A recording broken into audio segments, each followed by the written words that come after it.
Ukraine যুদ্ধের পর এবার ইরান যুক্তরাষ্ট্র সংঘাত ও হরমুজ প্রণালীর অচলাবস্থা বিশ্ব বাণিজ্যের নতুন সংকট তৈরি করেছে। এই পরিস্থিতিকে বড় কৌশলগত সুযোগ হিসেবে দেখছে তুরস্ক। President Recep Tayyip Erdogan middle corridor নামে পরিচিত ট্রান্স কাস্পিয়ান বাণিজ্য পথকে নতুন করে সক্রিয় করার উদ্যোগ নিয়েছেন।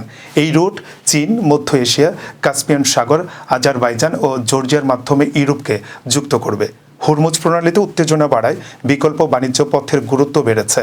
তুরস্ক আশা করছে এই করিডোর তাদেরকে পূর্ব ও পশ্চিমের প্রধান ট্রানজিট হাবে পরিণত করবে।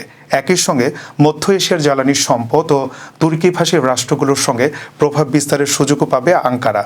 তবে বিশাল অবকাঠামো ব্যয়, কাস্পিয়ান সাগর পারাপারের জটিলতা ও রাজনৈতিক অনিশ্চয়তা এখনও বড় চ্যালেঞ্জ হয়ে রয়েছে।